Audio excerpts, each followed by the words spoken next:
get my 6.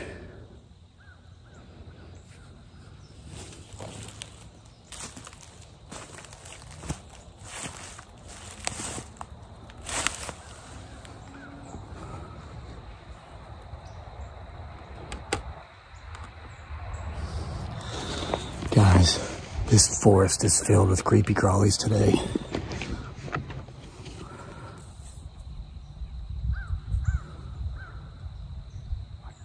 Watch that area.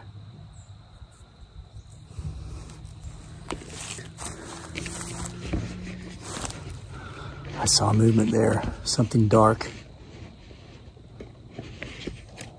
It was going that way. So watch the entire. This is ground level. Of course, he, she, it, or they could be in the trees as well. You know how they say, if something seems too good to be true, then it probably is. You remember me bragging all week that the temperature was in the 80s and it's late October? Well, it was too good to be true because now it's in the 40s. So I've broken out the hoodies and more jackets and stuff. And I forgot about this one. Check it out. Remember this one? I designed this. It says Bigfoot Sasquatch is really only hiding from the IRS.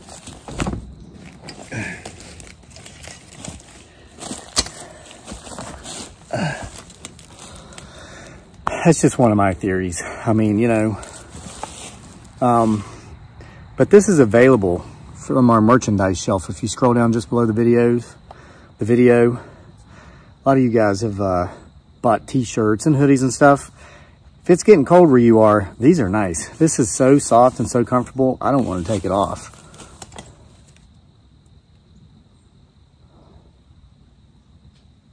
Okay, so this is actually my 3rd time up here and my 3rd time to start recording the video today. Not so much because I can sense a presence here with me and I have seen movement and I can hear things. The leaves are very wet. So the foot, you know, the sound of walking isn't as prevalent, but I can hear it. So I came up to do the day, the reading for October nights. Okay. And I forgot to bring the book. So I had to go back down to the house. And on the way back up, that second time is when I believe I saw something like just a dark figure back here in the forest behind me. Started reading, realized there was too much in today's story that I basically could not read on this platform. So I kept having to skip entire paragraphs. And I finally just stopped and it ruined the story. However, I'm going to tell you the story, okay? I'm just going to tell it in words and leave out the parts. And it's nothing bad. There's no adult content in this story. There's no nudity or anything. It's has to do with like cultural differences. And some people are very sensitive in regard to that. And so I'm just not giving anybody any opportunities. But it is, because what do I know? I just lived in other countries for 10 years, right? So anyway, it's a good story. It's worth reading. That book is available in print and Kindle on Amazon. The link is in the description box below. And you'll be happy to know this is my last announcement, and then I'm just going to get into the story. But I need my research equipment here because if I detect movement or see movement again, I got to show you guys where to look. Look right here. See that spot? I think that is a spot where there's a clearing in the trees. No, that's a leaf. Okay. If you can capture where there's space and you can see between trees, watch for that space to be filled with dark objects and then unfilled. This is what they're doing. They're sneaking around between the trees.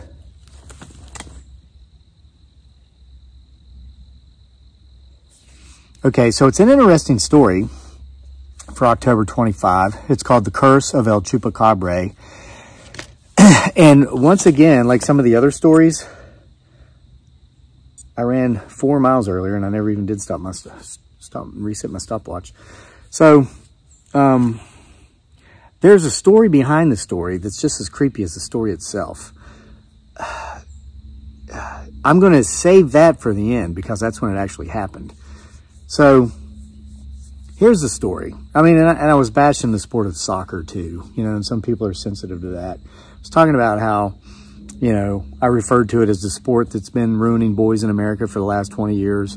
Talked about how when I was a kid, we played football, baseball, basketball, you know, unless you couldn't catch a ball or throw a ball or shoot a ball into a hoop, you know, or kick a ball, which was my case. And then in that case, you know, you ran track, which is what I did. But we still didn't play soccer, okay? But my kid loved soccer. And since I love my kid, I keep these views to myself, unless if I write them out in a book or mention them here in a video on YouTube. And I play soccer with him all the time, out in the field. And he's played soccer for a couple of years. And I take him to his practices, take him to the games. And it's all okay because he does play football also, okay? American football. Okay, so there's a kid that he plays soccer with named Miguel. And Miguel has also been a classmate of his since kindergarten.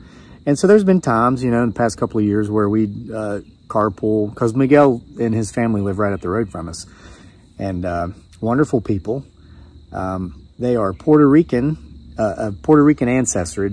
Miguel's parents actually both came here separately with their families as children from Puerto Rico.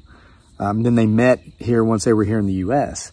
So, you know, I pointed out in the book about how, you know, you can't just look at this wonderful couple and say, oh, they must have come here together from where. No, they actually came here as children. Like my son came here from the Philippines as a child. His mother was 28 when we came here. And we've been here for 5 years together now. And just so we've really enjoyed getting to know them. But here's the deal. I only met Miguel's mother like about a year ago, a little more than a year ago, even though we've known Miguel and Miguel's father and even his two older brothers for like 5 years. And just the mom was never around. And when we would take Miguel home after soccer practice or go to pick him up, the mother was just... One of the older brothers, and she's got an older brother that's like 20, and I would go knock on the door. Older brother would answer the door. I was like, hey, we're here to get, you know, little Miguel, because her dad's named Miguel too. We call him Big Miguel. I'm like, you know, Big Miguel called. He said he couldn't get off work in time, and he asked if I could come get little Miguel to take to practice. And he said, yeah, okay, I'll get him. And I would always say, is your mom home?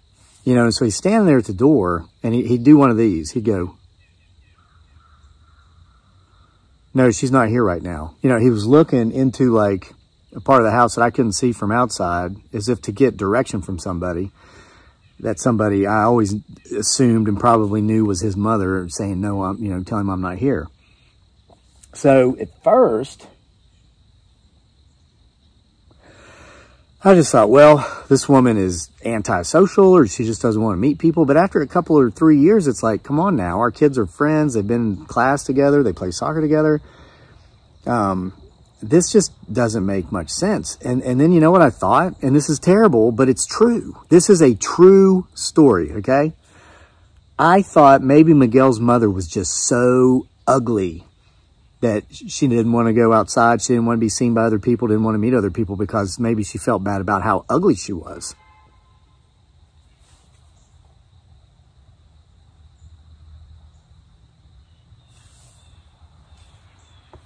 Now, here's the true part. Where I'm from in Appalachistan, I knew of people who were so ugly they got SSI disability checks because they were unemployable. Nobody would hire them because they were so ugly. No company wanted to be represented. Nobody wanted that to be the face of their company. I know that sounds nuts. I know that sounds like I might be making fun of people, but I am not. That is the honest truth.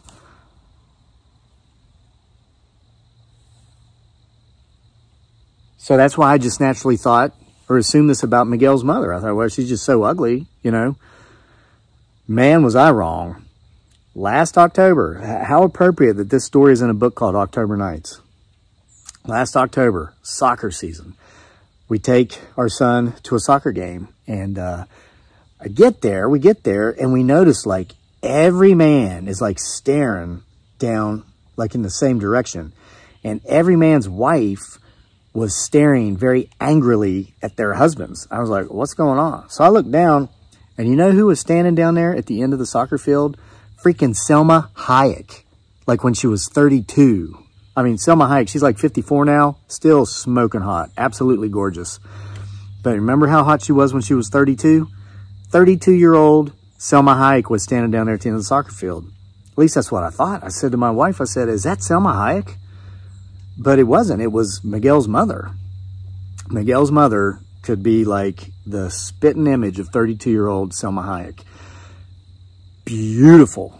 So I was wrong, you know. She was not so ugly that she could get a disability check and hid away from the public eye because she didn't want to be seen. She was gorgeous. And my wife kind of had to smack me a little bit. Say, hey, we're here to watch a soccer game, not check out Miguel's mom. And I'm like, okay. So anyway, at the halftime, or whatever they call it in soccer, I don't even understand the game enough to know what they call halftime, okay?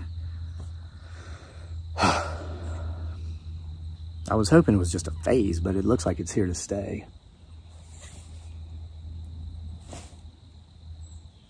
Okay, guys, I'm going to shift angles. I'm not making this up.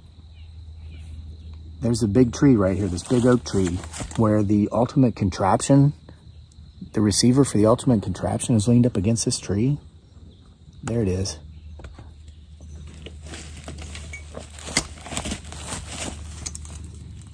I swear, something just stuck its head around the side. Potentially.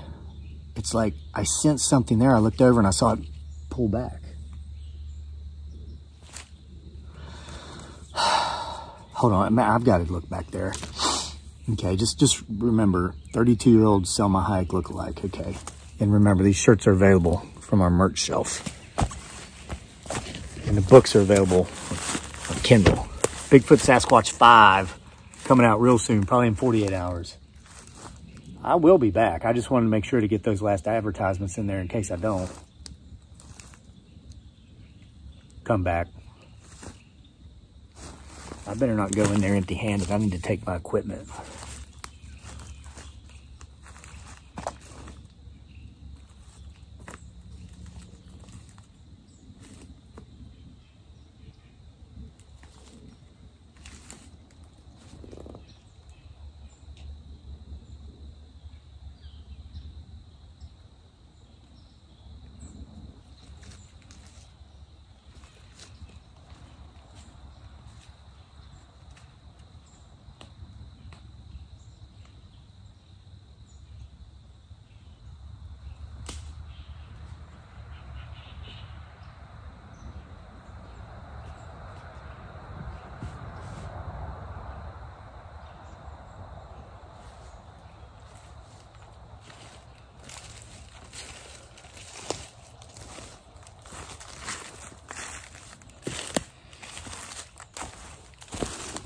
You know, I didn't see anything,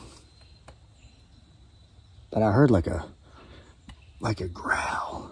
I mean, it might have been a squirrel. There's a ton of squirrels around here. Keep your eyes on that.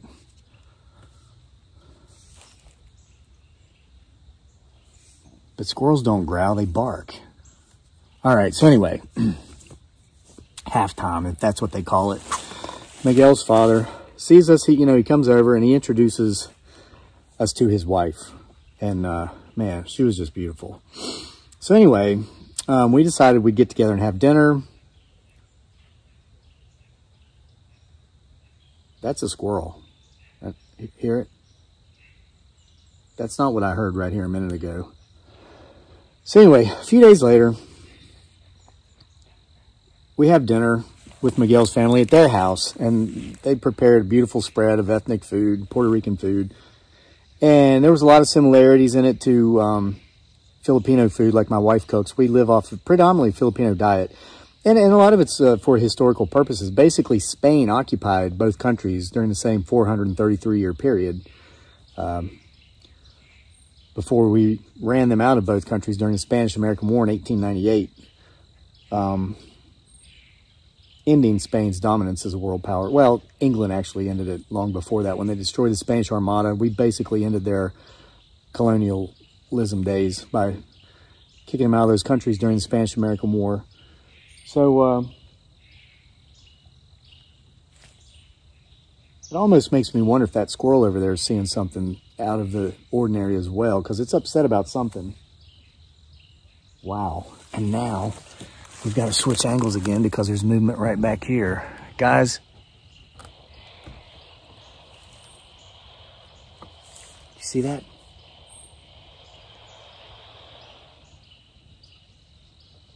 This forest is alive and well today, isn't it?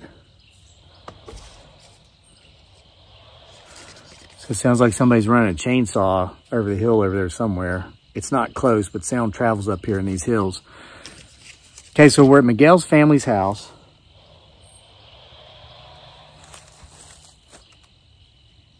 Having a wonderful dinner. And my wife and Miguel's wife really hit it off. And they were just, you know, it was October, it was last October. And so we were talking about, you know, kind of Halloween type traditions and the way they do things, where they came from and how it's so much different than how we do it here. And Miguel's mother told us that she had a story for us that she kind of wanted to tell us because it always made her feel better every time she told it. It's like she got a little bit more of it off of her chest each time, but she was afraid we wouldn't believe her. And, you know, I told him what I do. Like, I kind of write kind of creepy stories, and I told him about some of the odd things that we have going on here on our property, much like what we have going on here today.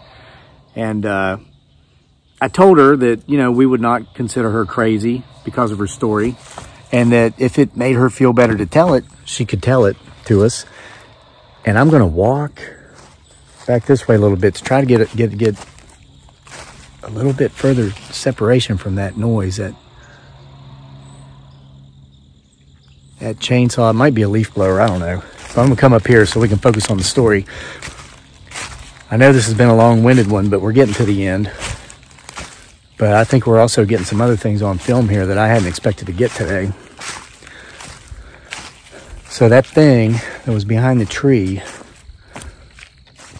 would have been up here if it moved on its merry way, if it was there at all.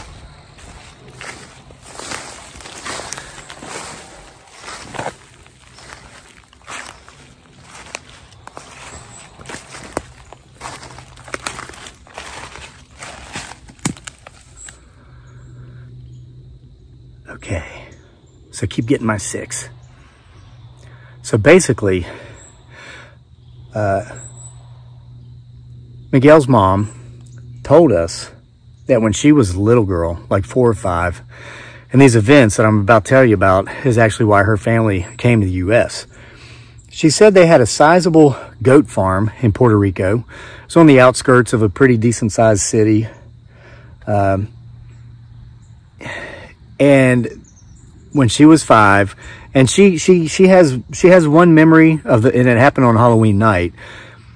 But she doesn't remember the series of events that led up to the event that took place on that Halloween night. But basically, her family's goats started mysteriously dying, as did their chickens, and they had some pigs. But something was coming around, sucking the blood out of their livestock at night. And she said that her family was superstitious, and they believed for a time that it was vampires, until they actually caught the beast that was doing it in the act one night. She said it looked like a dog, but it was a little bit bigger, and it looked like a dog with mange is how she described it. And she said that she knew it to be Chupacabra.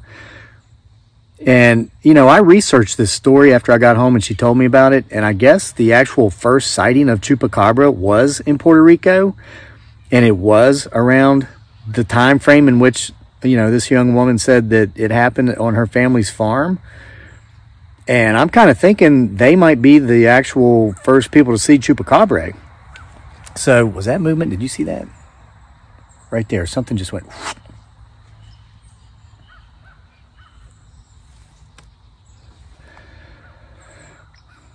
Okay, so this is really freaking me out. There's something in here today. And I'm thinking it might be Chupacabra. And when I tell you the story behind this story, you might agree. So they knew they had a Chupacabra, okay? So they started watching for it. And they actually found where the den was. There was like a mother Chupacabra, and she had like some pups.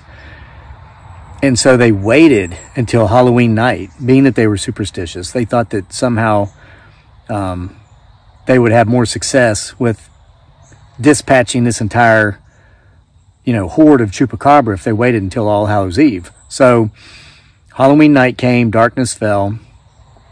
They poured gasoline into this hole where this family of Chupacabras lived, and they lit it on fire. And they were assuming that they were doing so before the mother went out to hunt for the night. So they got there just in time to kill the whole horde and save their livestock forevermore. The problem is that the next morning as the sun came up, the mother returned from her hunt. So they had not gotten her. They'd just gotten her offspring. The mother Chupacabra was still alive. One of her uncles, only a week later, ended up passing on, and he had 2 bite marks on his neck like a vampire, and he had lost a lot of blood. So the family, she said, realized that this Chupacabra was out for revenge. So all the remaining living family members migrated to the U.S. She had an aunt and uncle that went to Texas, aunt and uncle in Arizona, and she and her parents came to Virginia. And so I think it was the aunt and uncle in Arizona shortly after coming to the U.S. Gone, died. And they were not old people. They were in their late 30s, early 40s, healthy. They were active. These were farmer types.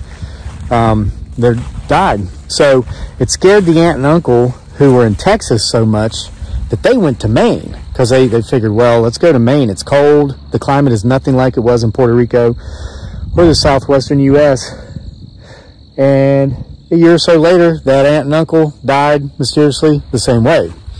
So basically, Miguel's mother is terrified. She lives in sheer terror of Chupacabra, especially in October, especially when it gets close to Halloween. And this is why she told us, she apologized for coming across as antisocial. She said it was never anything personal. She's just really afraid to go outside, especially in October.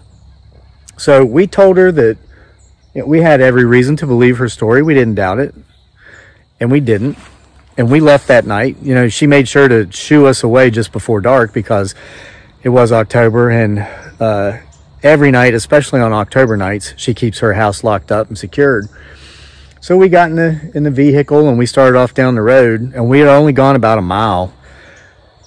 And something ran across the road just a little bit in front of the vehicle there. And I thought it was a fox, but it was like just past dusk, so I wasn't sure.